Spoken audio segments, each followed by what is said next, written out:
sekolah yang kita bangun kemarin, yang kita bentuk kemarin, harus mengetahui itu budaya positif itu apa.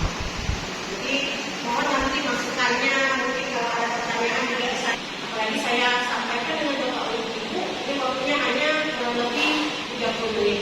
Jadi nanti kalau ada pertanyaan itu kita di akhir saja. Ya, jadi saya sampaikan dulu materinya, kalau ada pertanyaan silakan nanti ditanyakan. Baik ya Bapak Ibu.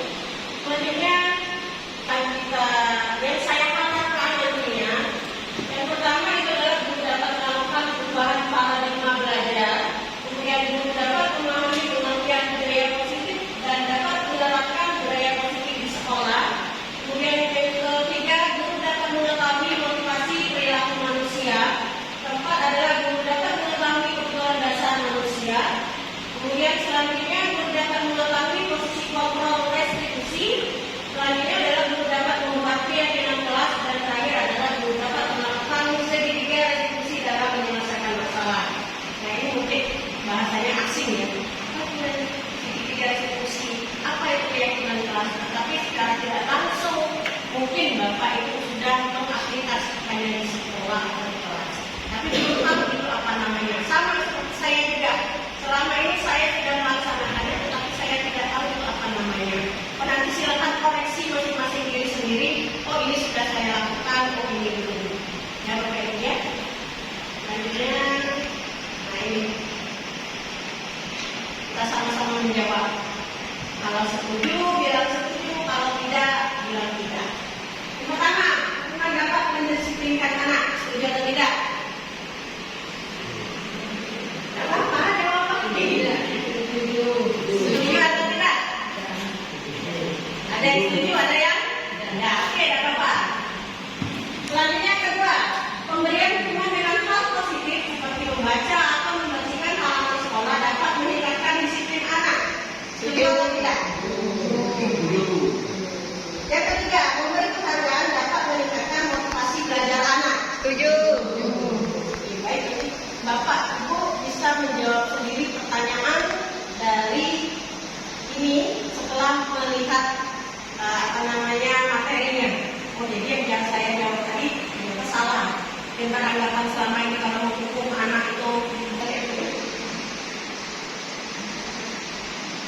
Nah ini topik yang ada dalam budaya positif. Yang pertama adalah disiplin positif dan nilai pendidikan universal. Kemudian teori motivasi, hukuman dan penghargaan dan restitusi. Selanjutnya adalah keyakinan kelas. Yang keempat adalah kebutuhan dasar manusia dan dunia berkualitas. Kemudian yang kelima, 5 posisi kontrol, dan yang terakhir adalah segitiga restitusi. Baik, kita akan masuk ke apa itu budaya positif. Nah, mungkin sama tadi yang Ibu Aisyah bilang belum sama sekali tahu. Ini dia budaya positif. Budaya positif di sekolah yaitu nilai-nilai dan kebiasaan-kebiasaan di sekolah yang berpihak pada peserta didik agar mereka dapat berkembang menjadi pribadi yang kritis, penuh hormat dan bertanggung jawab. Saya rasa di sekolah kita ini sudah menerapkan budaya positif. Benar tidak? Contohnya apa? Yang berkembang menjadi pribadi yang kritis, penuh hormat dan bertanggung jawab. Apa kira-kira?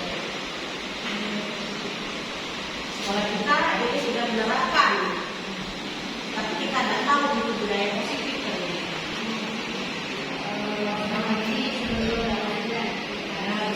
Salah satunya kita ada namanya sholat berjamaah, kita ada namanya rabu beramal, itu semua adalah budaya positif.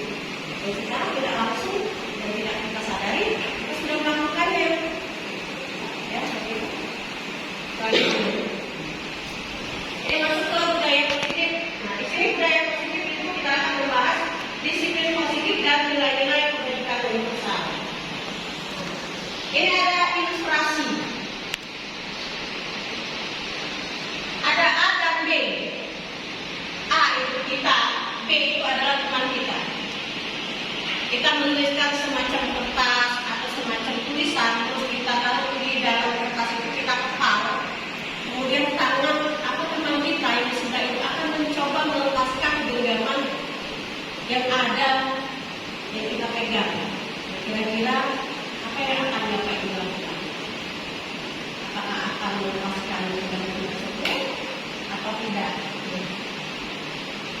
Dengan cara apapun, teman yang dia tadi akan mencoba melepasnya dengan rayuan, dengan hadiah dan lain sebagainya. Ya, ini ya, apa yang terjadi kira-kira? Kalau yang terjadi pada Bapak Ibu, apakah akan melepaskan kepala tersebut? Dengan iming-iming misalnya saya berikan 10 juta ini, kita bertahan. Ya. Kita punya prinsip masing-masing. Nah, ini dia. Ini ada hubungannya dengan kasus yang tadi. Ilusi guru mengontrol murid. Ilusi bahwa kritik dan membuat orang merasa bersalah dapat menguatkan karakter. Ilusi bahwa semua perbuatan positif efektif dan bermanfaat.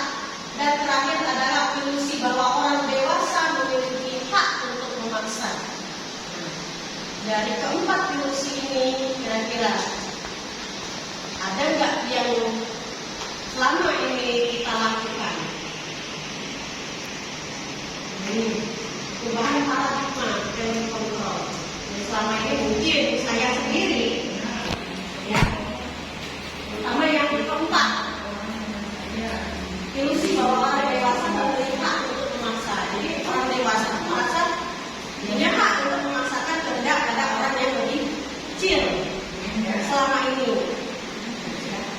kita akan merubah itu semua Bapak Ibu dengan budaya positif yang akan saya sampaikan. Ini perubahan paradigma, stimulus respon, teori kontrol atau teori pilihan. Siapa sesungguhnya yang memiliki kontrol? Stimulus respon, kita mencoba mengubah orang agar berpandangan sama dengan kita. Teori kontrolnya atau pilihannya, kita berusaha memahami pandangan orang lain tentang dunia. Jadi kita tidak bisa memaksakan kehendak orang lain. Ya.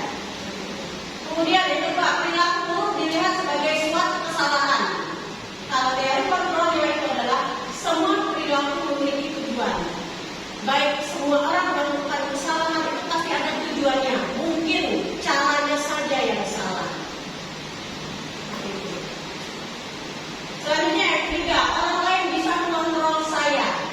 Teori kontrolnya hanya Anda yang bisa mengontrol diri Anda. Orang lain tidak bisa mengontrol kita, Bapak Ibu, tapi kita sendiri yang bisa mengontrol kita. Selanjutnya pemaksaan ada pada saat bukan gagal. Teori kontrolnya kolaborasi dan konsensus menciptakan pilihan-pilihan baru. Jadi biasanya kalau dipaksa, ya, ini pasti kayak tadi yang tangan tadi. Mungkin kalau dengan hadiah yang lebih besar, ya, terbuka, ya. Jadi karena ada hadiahnya jadi terbuka. Jadi satunya tidak seperti itu. Kita berkolaborasi dengan konsensus menciptakan pilihan-pilihan baru. Yang terakhir adalah model berpikir menang kalah. Nah, model berpikir menang kalah ini teori kontrolnya adalah model berpikir menang-menang. Jadi kita harus selalu berpikir kita harus menang, jangan harus menang kalah. Tapi usahakan kita menang. Ya, ya, itu. Oke, selanjutnya diri dari murid-murid.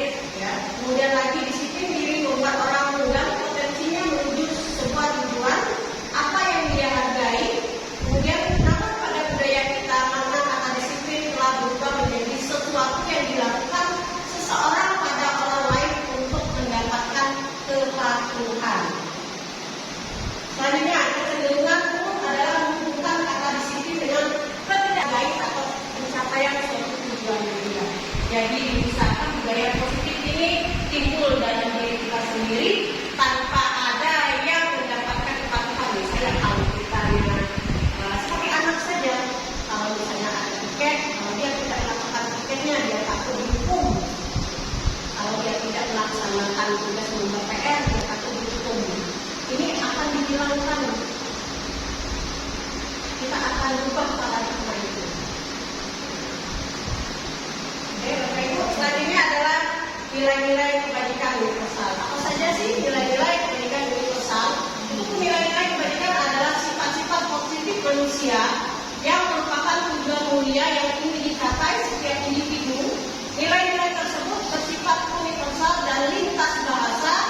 bangsa, agama maupun latar belakang.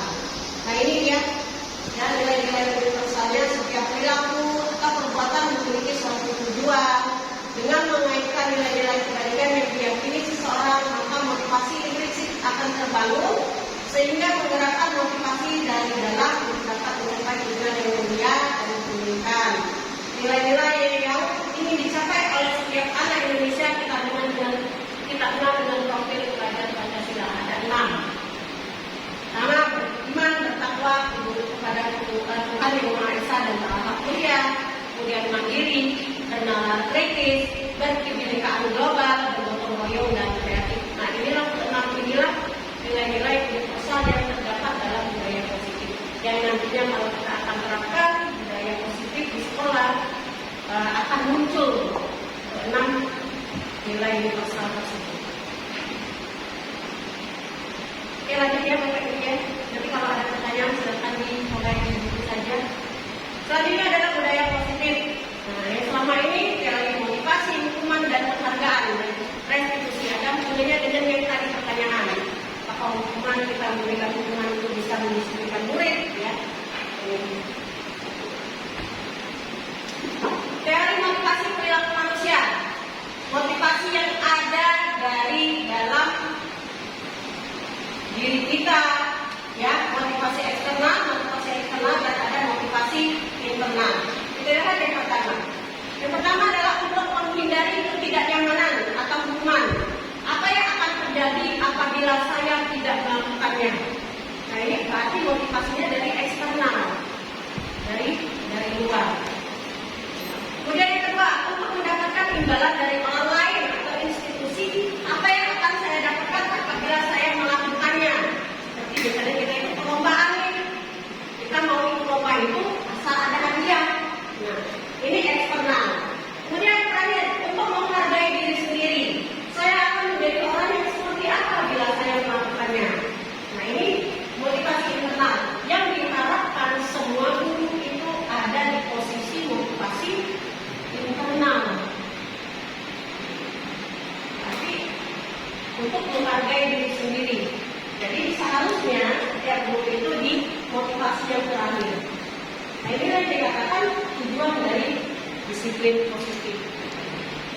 Bukan dari yang penghargaan, bukan dari yang hukuman, tapi timbulnya dari dalam diri kita sendiri. Selanjutnya,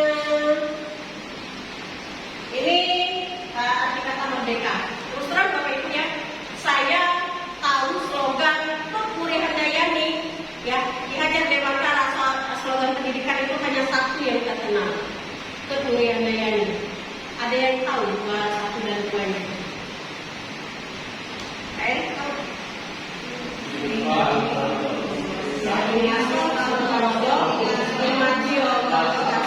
Faisal. Apakah ketiganya itu kita selalu melakukan?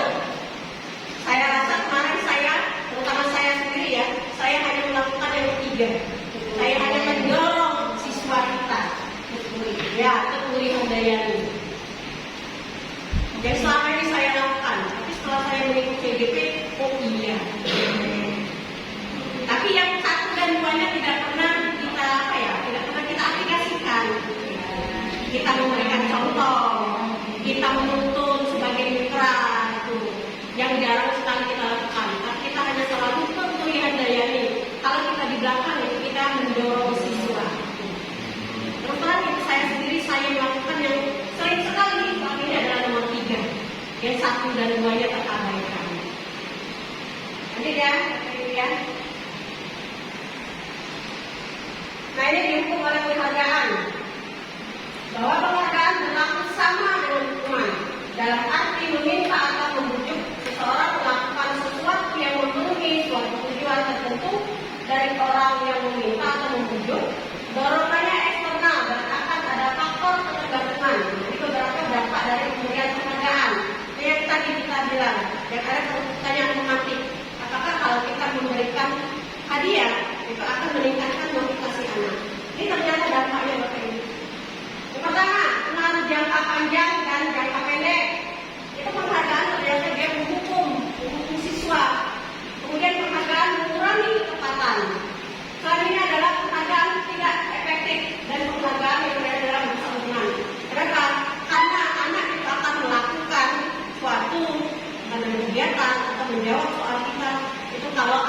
hadiahnya saja. Tapi kalau tidak ada hadiah, bagaimana? Tidak ada kan? Nah, jadi ini dampak dari penghargaan. Malah bukan akan meningkatkan motivasi anak. Yang selama ini ternyata Bu Desinya kemarin saya memberikan kan hadiah, nah ternyata salah. Yang niatnya kita awal adalah untuk memotivasi anak biar anak itu bisa maju, bisa menjawab soal saya, itu ternyata salah. Ini dampaknya. Anak tidak akan menjawab soal kita kalau kita tidak ada hadiah. Ogah-ogahan.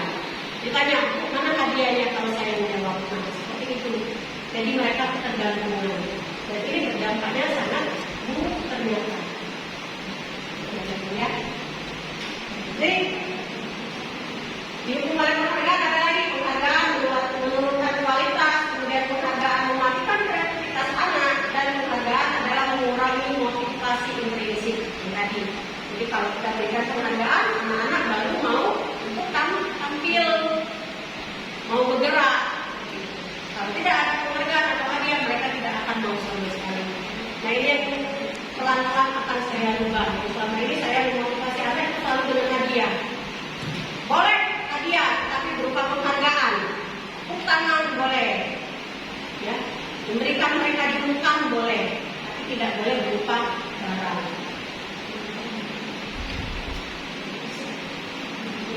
Oke, ini dia.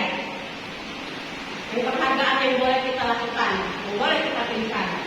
Beri pengakuan secara khusus, beri pengakuan secara pribadi, beri pengakuan kepada semua murid secara bergantian, kemudian lagi beri pengakuan secara konsistennya, dan yang terakhir adalah fokus pada prosesnya.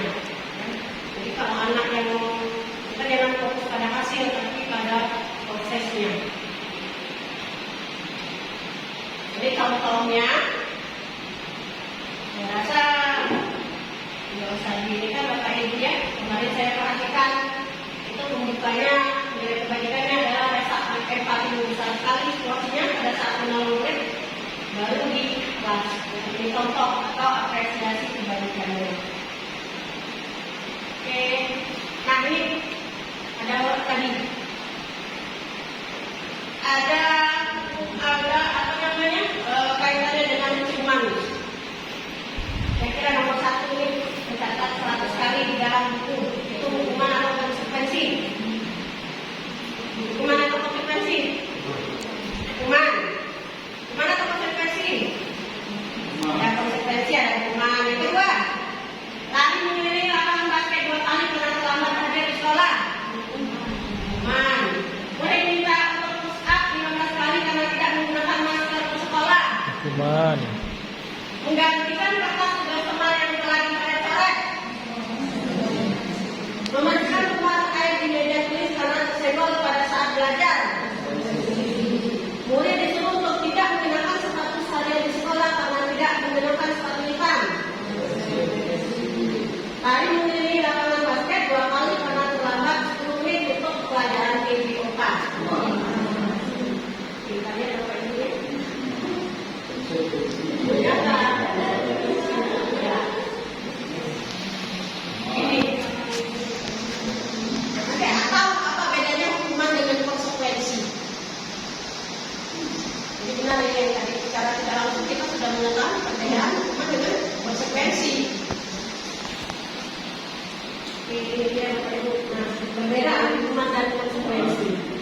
Kalau hukuman itu sesuatu yang menyakitkan harus terjadi. Hanya mereka tidak mengamalkan itu. Kalau konsekuensi sesuatu itu harus terjadi, ya tidak boleh tidak. Seperti itu. Membuat anak sakit, fisik maupun hati untuk jangka waktu lama. Misalnya mungkin dia kalau keliling lapangan atau dia malu mungkin ya, misalnya juga.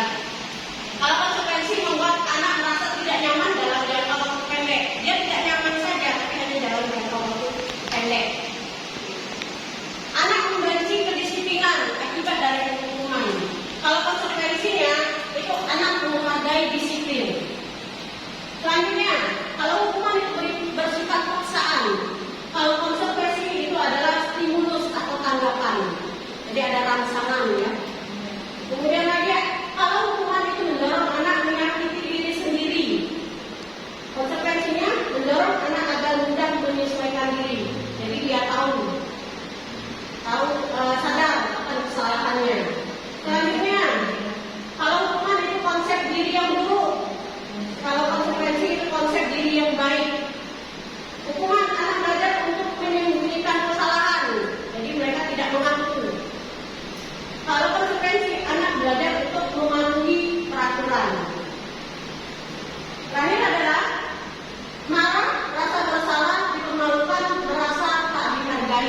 kalau anak itu kena hukuman, hal yang konsekuensi adalah kehilangan hak, dibuat tidak dapat diasuhkan hanya untuk sementara. Ini perbedaan antara hukuman dan konsekuensi. Terima kasih.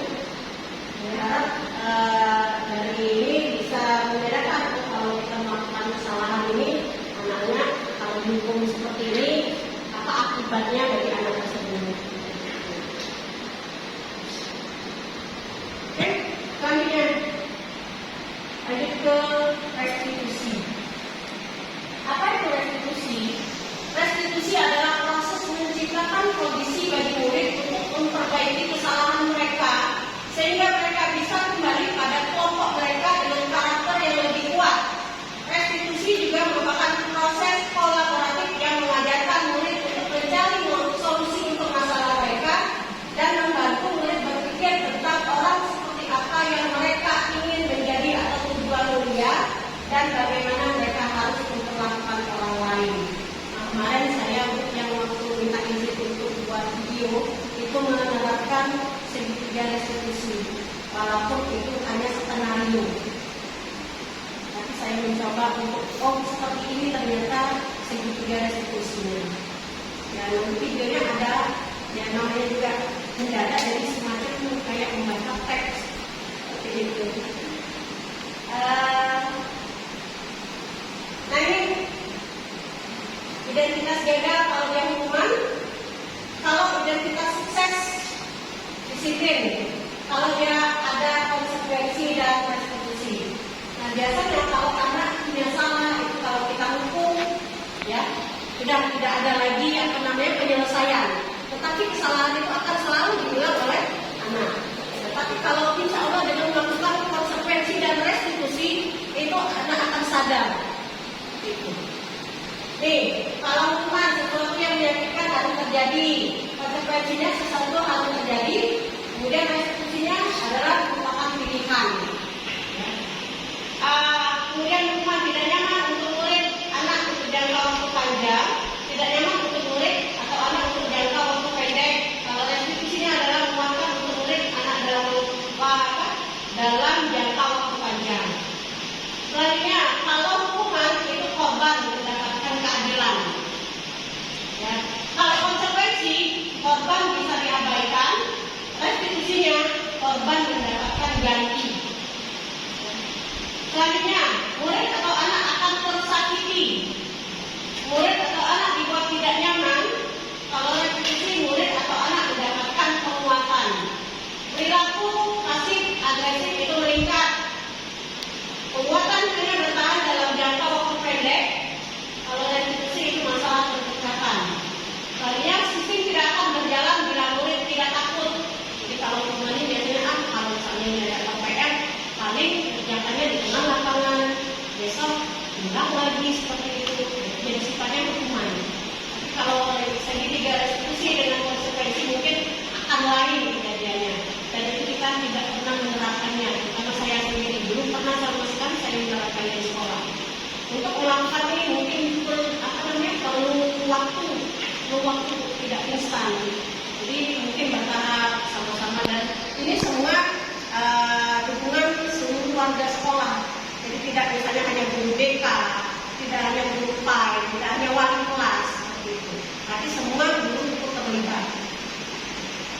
Ya, next ya, sama saja. Ini ciri-ciri restitusi. Bukan untuk menebus kesalahan, namun untuk belajar dari kesalahan. Kemudian nomor 2 memperbaiki hubungan. Nomor 3-nya tawaran, bukan paksaan. Keempat, restitusi menuntut untuk melihat ke dalam diri. Kemudian kelima, restitusi mencari kebutuhan dasar yang mendasari tindakan. Yang keenam, restitusi diri adalah cara yang paling baik. Restitusi fokus pada karakter, bukan tindakan. Restitusi fokus pada solusi. Dan terakhir adalah restitusi mengembalikan murid yang berbuat salah pada kelompoknya. Jadi artinya kita menyadarkan siswa. Ya, itu ya Bapak Ibu. Selanjutnya anak ini keyakinan kelas dan secara tidak langsung ini sebenarnya sudah saya lakukan di kelas 7. Tapi saya tidak tahu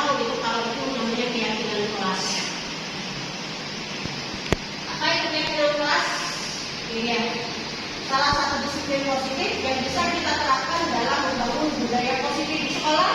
Dengan adanya keyakinan kelas di setiap kelas diharapkan dapat mewujudkan tujuan pendidikan yang berorientasi kepada profil belajar Pancasila.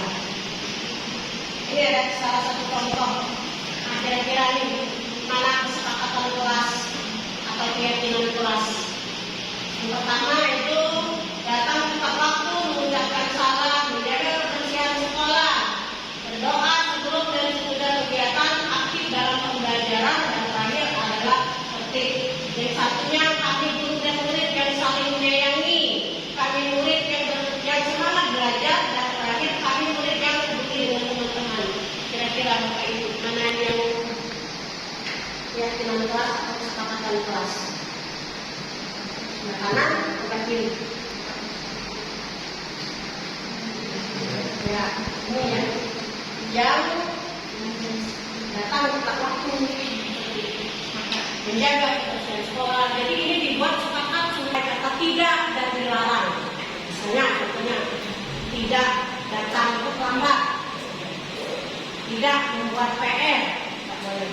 Tapi seperti itu, datang tepat waktu, mengerjakan tugas tepat waktu, tiket tepat waktu, menggunakan seragam atau atribut sesuai dengan hari yang sudah disepakati, seperti itu. Menggunakan atribut sekolah dengan lengkap, itu semua adalah keyakinan kelas. Yang himbauan yang sifatnya bersifat positif, bukan yang bersifat negatif, bukan yang dilarang atau tidak boleh.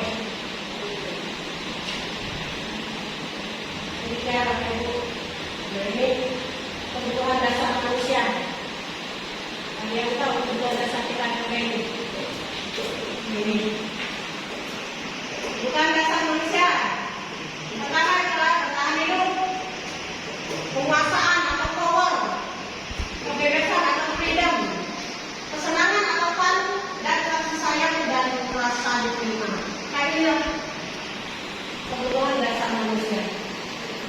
Ya, kita bertahan hidup, makan, kita penguasaan, ya, kita menjadi guru ini suatu penguasaan tidak itu adalah sesuatu kita yang menguasai kelas, ya. Kemudian lagi kebebasan, kita bebas melakukan apapun. Selanjutnya adalah kesenangan, dan terakhir adalah kasih sayang. Dan ini ternyata anak-anak juga butuh. Makanya terkadang anak-anak itu bebas. Anak-anak itu perlu adanya rasa kasih sayang dan rasa diterima. Maka mereka sering melakukan kesalahan-kesalahan ya, supaya kita bisa melihat mereka ini. Jadi ada di posisi ini yang mungkin mereka tidak dapatkan di keluarga mereka. Senangan mungkin mereka di rumah diperlukan dan lain sebagainya, mereka lakukan di sekolah. Selanjutnya, ini budaya positif, 5 posisi kontrol dulu. Nah, kira-kira Bapak Ibu ada di posisi mana nih? Apakah di buku, membuat rasa bersalah, atau teman, pemantau, atau yang terakhir? Mana aja? Kalau saya terutama ini teman, saya mengakui saya belum ada di manajer. Ya, itu kembali ke Bapak Ibu sendiri. Tapi yang paling bagus itu bisa menurut ininya kemarin fasilitator, kita di 3 posisi ini, teman, pemantau, dan manajer. Kalau bisa kita di posisi manajer. Tapi kalau tidak bisa kita berusaha untuk di teman dan pemantau. Jadi maksudnya dulu ya? Ya, dulu 5 posisi kontrol dulu. Ya, ada siswa. Manajer itu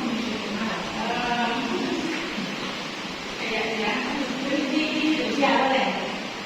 Kalau itu saja saya kalau mendengar yang tadi yang disampaikan ya, kayaknya saya sama semua boleh. Ya, saya memang itu. Terutama dengan anak ini. Ya, rasa sama semua saya kan. Ya, karena apa? Sudah dicoba dengan cara yang berbeda, ya, tenang-tenang. Sekarang udah ya, jadi bingung ini maunya seperti apa? Kayaknya dia punya posisi.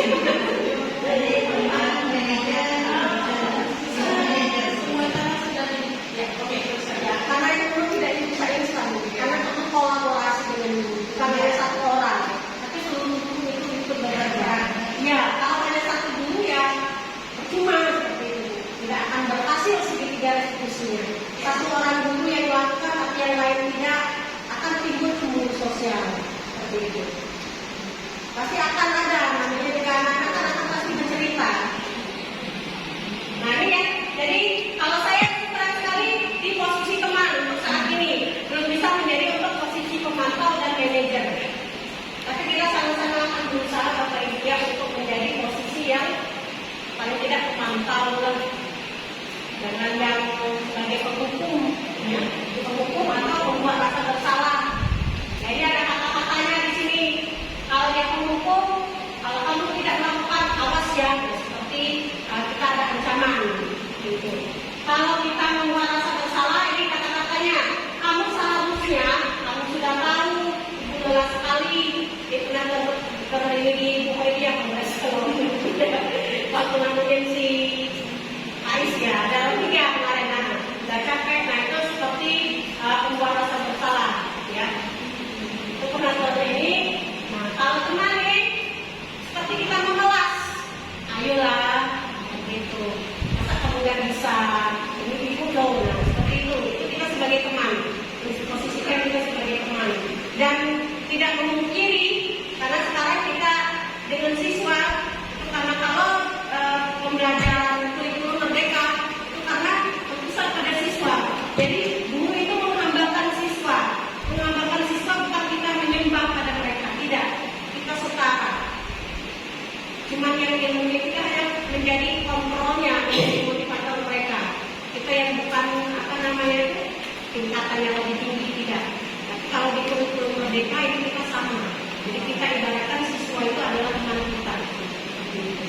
Kalau mereka membuat masalah atau mereka melakukan kesalahan, kita ada kontrolnya. Tapi ini dilihat dari sini, di mana letak kontrol kita?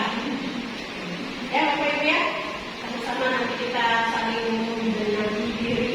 Karena kebetulan saya juga pernah mendukung mungkin dulu, ya merasa bersalah juga pernah, teman juga ya.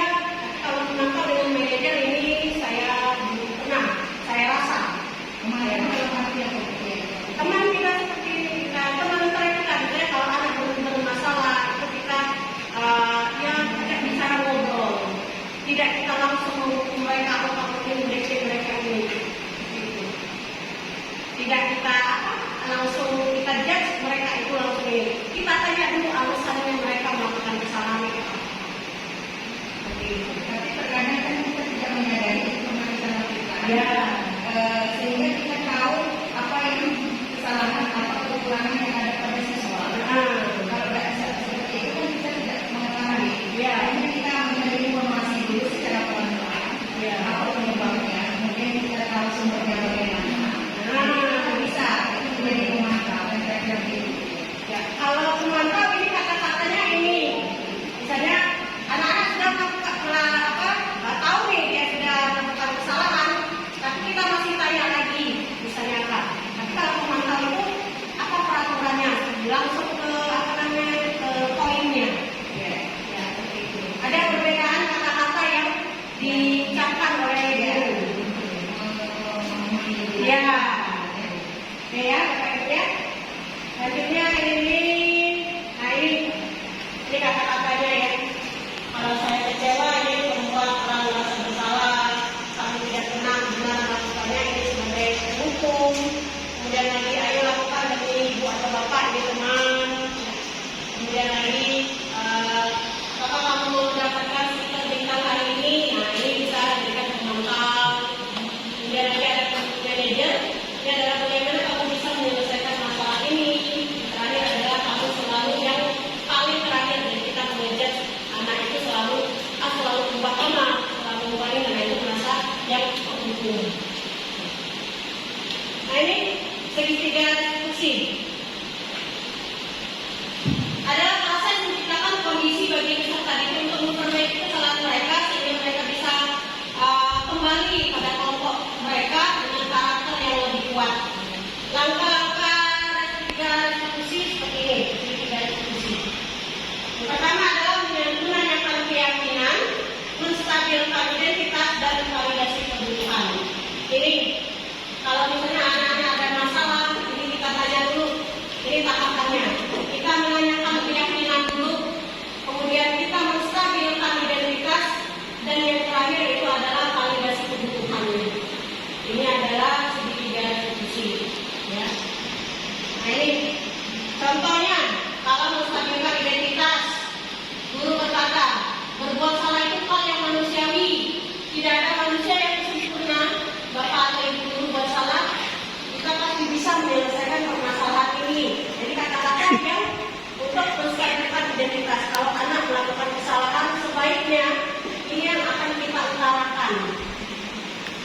tanya dulu, jangan langsung menjudge. Selama ini juga saya seperti itu, langsung mengatakan kamu ini salah. Ternyata demikian. Kalau anak langsung dikatakan kamu ini langsung menjudge dia berbuat salah, jadi yang ini tidak akan mereka lakukan. Mereka akan berbohong dan kita pun ini tidak akan selalu percaya dengan alasan mereka. Jadi kata-kata yang seharusnya kita keluarkan kalau anak melakukan kesalahan. Ya, berikutnya. Ini sebenarnya ada di materi yang sudah saya kemarin yang saya tuliskan dari grup SMP. Selanjutnya ini kalau yang validasi kebutuhan. Nah ini setelah yang tadi menstabilkan identitas, ini adalah validasi kebutuhan. Nah ini kata-kata yang harus kita utarakan kalau anak melakukan kesalahan. Jadi anak-anak dapat PR nih. Mengapa? Apa alasannya? Gitu. Nah nanti itu penjelasannya ada di terakhir. Ya, nih, nanyakan keyakinannya. Setelah tadi validasi, ya, ini kita ke menanyakan keyakinan. Ini harus, ya, apa yang harus guru utarakan jika anak melakukan kesalahan? Ini dia kata-katanya. Apa nilai yang kita percaya di kelas yang tadi, yang kita sudah sepakati di kelas tadi? Ingatkan mereka konsekuensinya apa? Seperti itu. Kelas yang ideal itu seperti apa?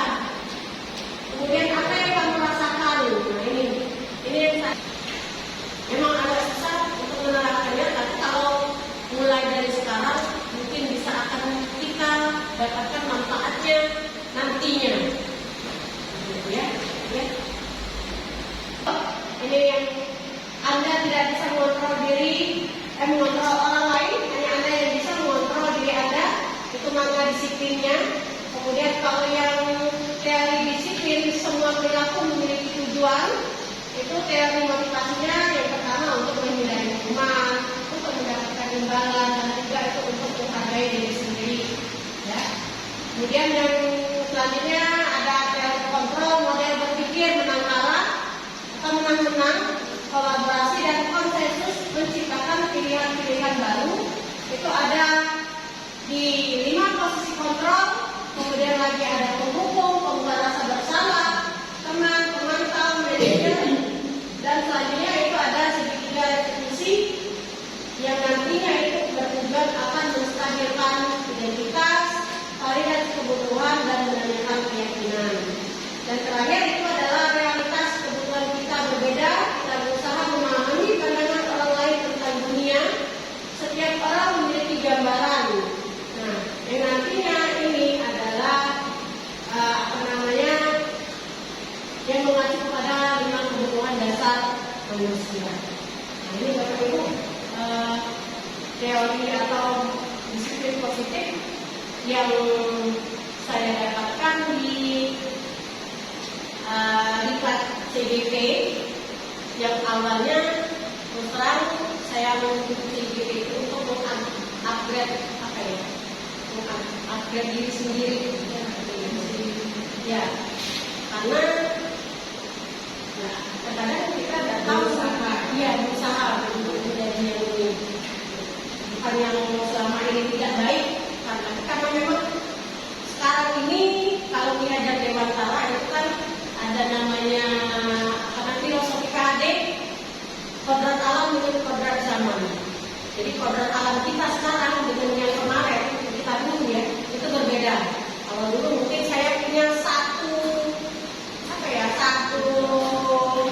penangan yang tidak enak dengan guru karena dengan model cara mengajarnya itu kalau saya terapkan di sini juga dengan model yang sama dengan guru yang saya dulu, artinya biasanya saya sama saja. Tapi kita punya apa ya? Mungkin Bapak Ibu mungkin ada penangan yang dengan guru yang ini mungkin kan dulu kan pernah ada kalau guru itu harus menyukai gurunya lalu menyukai pelajarannya. Ya. Kalau misalnya kita suka dengan gurunya otomatis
akan membuat kesepakatan kelas.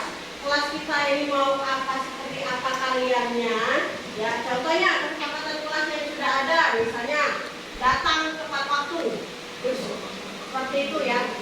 Jangan yang lain harinya minta terakhir. Ya, itu kan kesepakatan kelas ya. Yang ini dan lain sebagainya. Ya, untuk diri kalian sendiri. Bukan untuk guru, bukan untuk itu. Paham? Paling tidak minimal tuliskan 3 kesepakatan yang kalian inginkan mau seperti apa. Ya, D yang kayak itu. Misalnya mengerjakan tugas tepat waktu. Makanan gratis. Ya, itu bukan kesepakatan kelas namanya. Tuliskan di close gate-nya, kemudian tempelnya di dinding. Tempelkan di dinding. Siap, kami. Kau berarti kesepakatan. Siap, Bu. Satu masuk BK semua. Tuliskan. Boleh contohkan ya, kalian maunya seperti apa?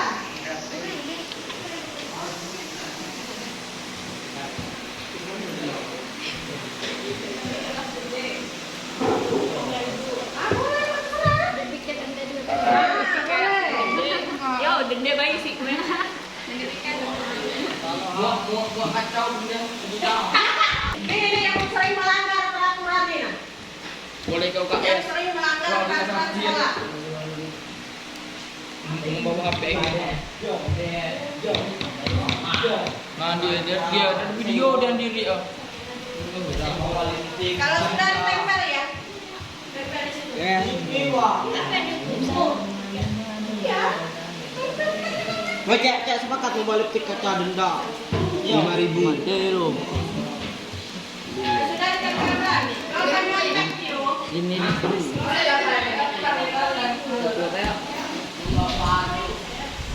Tidak ada yang larang kalau datang sepeda. keyakinan kelas ini juga berlaku untuk gurunya nanti ya. Terutama di kelas 9B.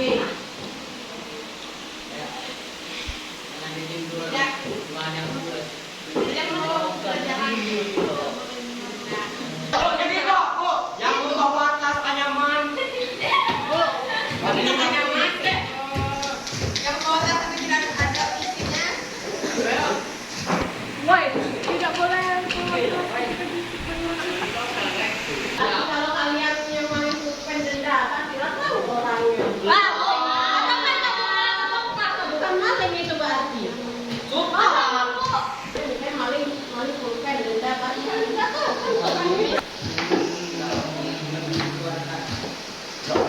Maka beber tidak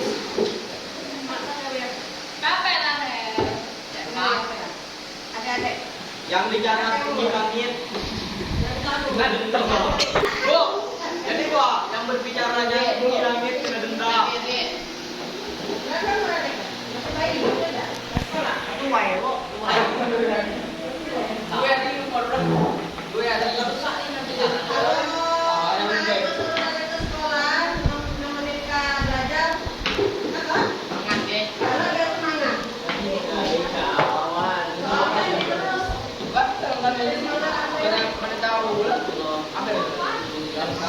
saat jam pelajaran dapat hukuman terakhir satu kelas.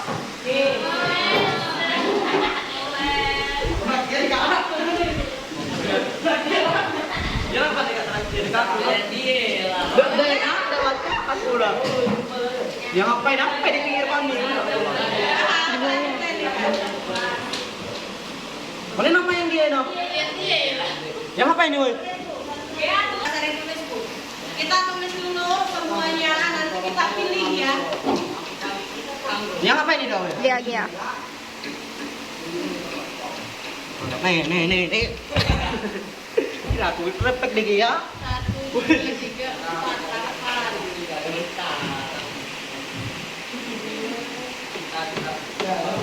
Biji loro telu Pak Limo.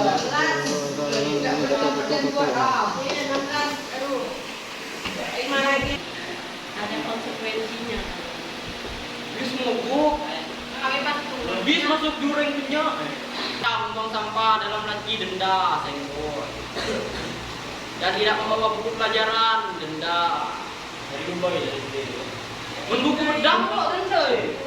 Bundanya kan pasti yang Bu Kiki itu. Wah, Kali buku Septi, dan buku yang ada ada. pada malam kan Oh, kan ini berdua. Ini buku ada pulang jadi ada jual tadi ya. Jadi lo tadi jual jual mana yang Apa yang semua?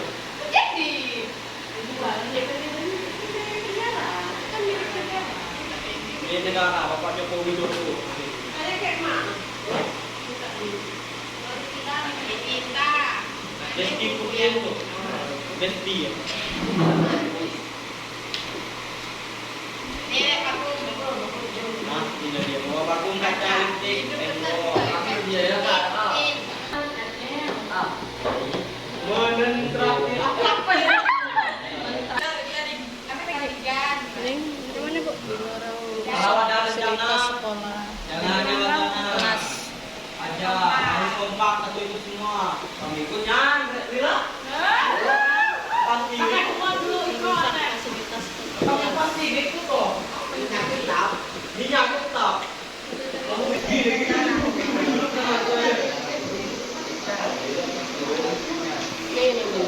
Bapak udah bisa.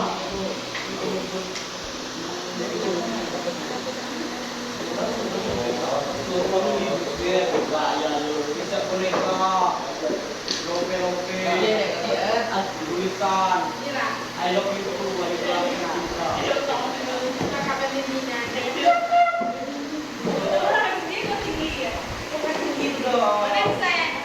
ini pangkat terbang pangkat.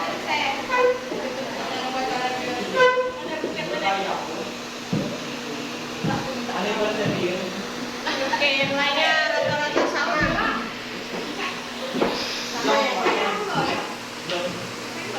Ini yang dianggap yang tidak dituliskan itu berarti sama dengan yang lain ya. Nanti jawab kata-katanya. Oke?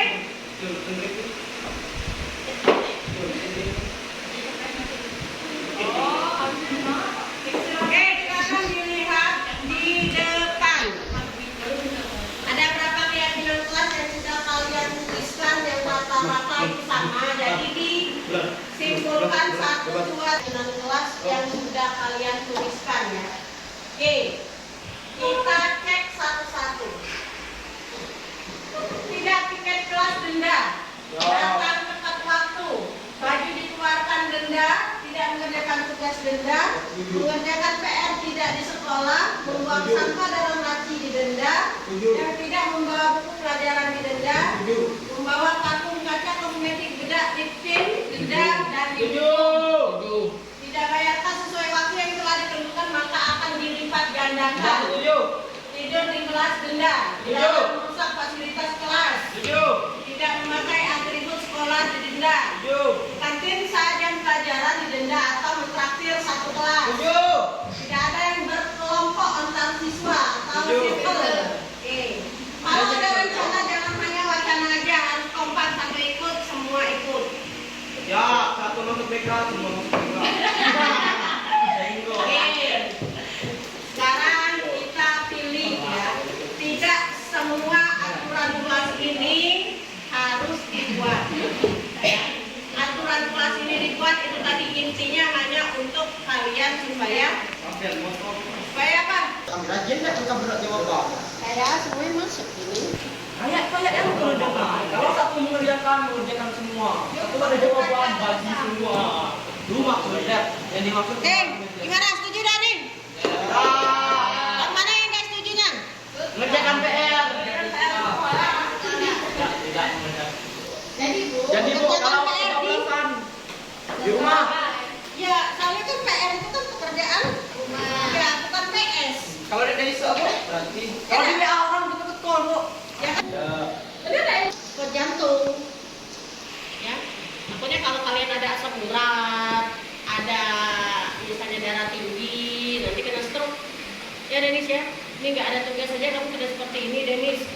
Baru disuruh nulis ini aja kamu nggak tahu apa yang mau ditulis. Paham ya? Mulai dari awal dan pelan-pelan. Dan ingat kalau ini kita lakukan mungkin kalau 1-2 kali, oke, toleransi tidak tidak dikasih hukuman apapun. Tapi kalau sudah lebih dari itu, kita sepakat kita harus kasih konsekuensi. Yaitu konsekuensinya apa? Misalnya 3 tiket kelas, didenda. Kesepakatan kelasnya mau berapa? Kemudian lagi baju dikeluarkan, didenda. Kesepakatannya seperti apa? Tidak lantas keyakinan kelas ini dibuat langsung hari itu dilaksanakan. Untuk memulai itu memang susah, nak. Tapi kita sama-sama memulainya. Ya, kalau kalian tidak bisa memulainya, kapan lagi kalian akan bisa mulai? Paham? Paham ya? Biarpun dengan berat hati mulailah. Awalnya itu mungkin terasa dipaksa, tapi lama-lama menjadi kebiasaan. Ya? Gimana untuk yang sering membuat kesalahan? Berada? Yo, ini tidak ya. Ariel, Denis. Ini yang kemarin dikeluarkan pelajaran Miss.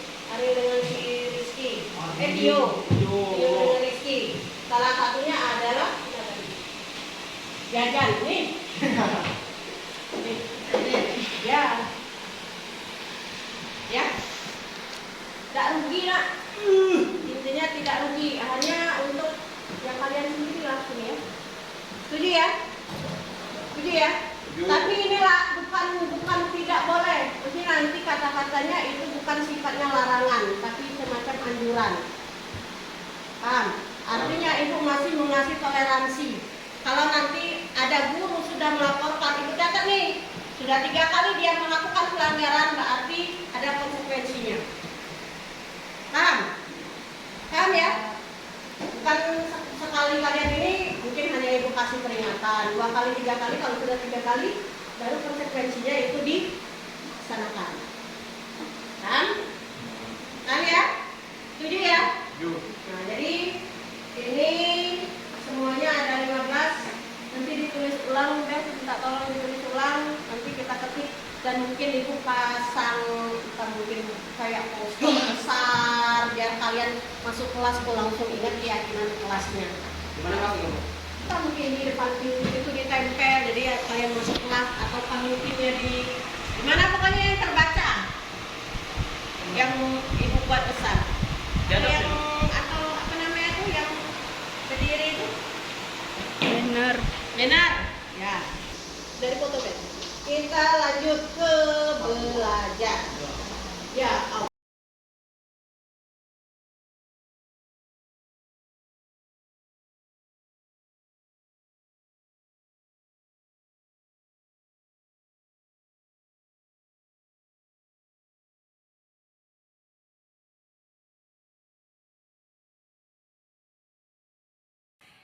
Assalamualaikum warahmatullahi wabarakatuh. Perkenalkan, saya Septia Nela Rahmadani dari kelas 9D. Pada awal semester ini saya mendapatkan suatu hal yang sangat berbeda karena dengan keyakinan kelas. Saya cukup merasa senang dengan adanya keyakinan kelas ini karena saya dan teman-teman dapat menyampaikan keinginan kami selama berada di dalam kelas. Kami cukup merasa enjoy karena dengan adanya ketertiban ini, kami tidak merasa terbebankan dengan adanya situasi saat ini. Yang terpenting kami lebih diajarkan untuk bertanggung jawab. Baik, terima kasih saya sampaikan untuk Ibu Dian Oktarina. Saya ucapkan Assalamualaikum warahmatullahi wabarakatuh. Perkenalkan, nama saya Canja. Saya dari kelas 9B. Saya merasa sangat senang dengan adanya kesepakatan kelas. Karena kelas menjadi lebih baik, lebih disiplin dan lebih kompak. Assalamualaikum warahmatullahi wabarakatuh. Perkenalkan, nama saya Dina Bangsa. Saya akan menyampaikan keyakinan kelas yang berisi tentang hal-hal positif yang mampu menjadikan siswa disiplin, rajin, dan bertanggung jawab. Sekian, terima kasih yang dapat saya sampaikan.